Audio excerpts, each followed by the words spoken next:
Hello, Violet. How are you? What would you like to talk about today? I would like to talk about love in God's view versus the world's view.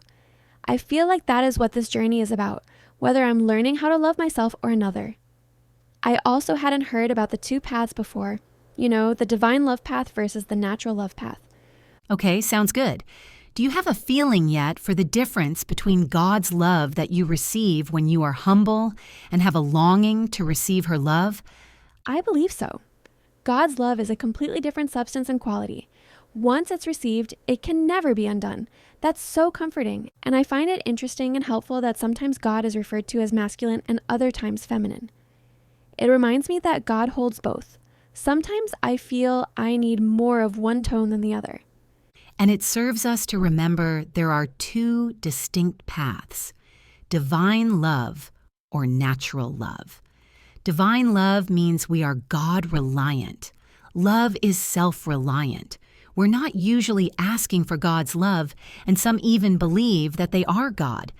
In God's view, love itself never hurts. If there's pain, it's a sign we're in emotional addiction or out of harmony with love. That's quite different from the world's view. So true. Many natural love teachers say you have to change your vibration, but that confused me because I felt there's more to the process than simply changing your vibration. Right.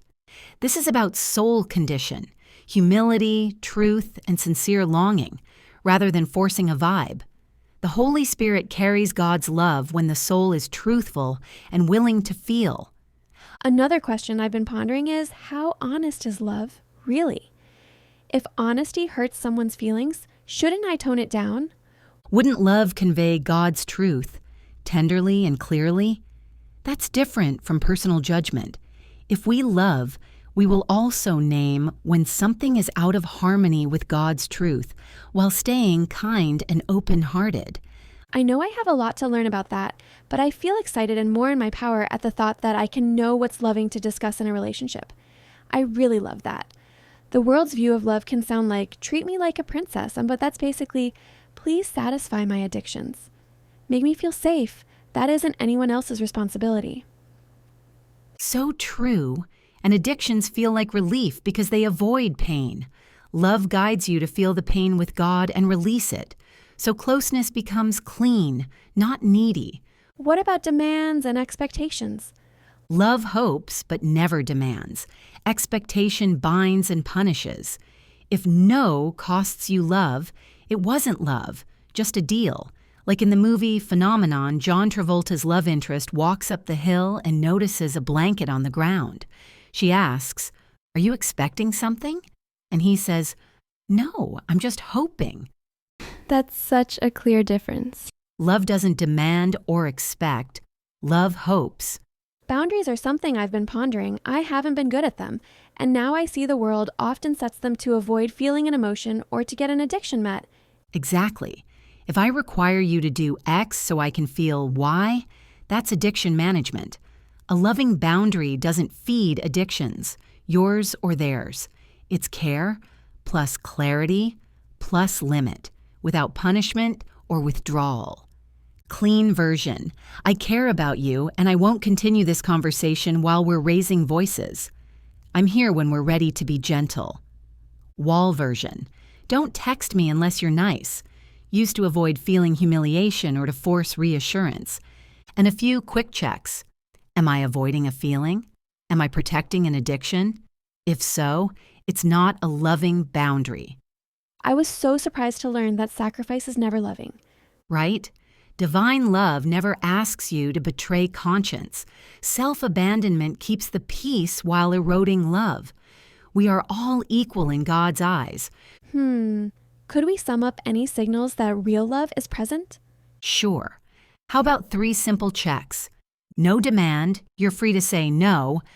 No self-betrayal, you stay truthful to conscience. Growth, you feel softer, humbler, and stronger after, not smaller or managed. Can we close with something practical? Would you like a few ways to practice? Yes, I really would. Stay present in your body and notice anything in your body that you're feeling, whether that be tightness, energy, pain, etc.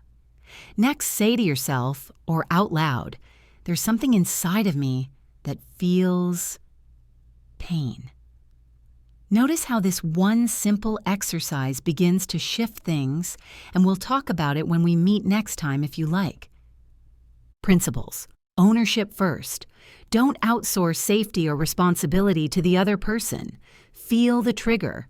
Ask God to work in you, and only then consider boundaries. Beware of needs as leverage. If you say, "I need X" before exploring your trigger, it usually functions like an expectation. Let rhythm emerge, not rules.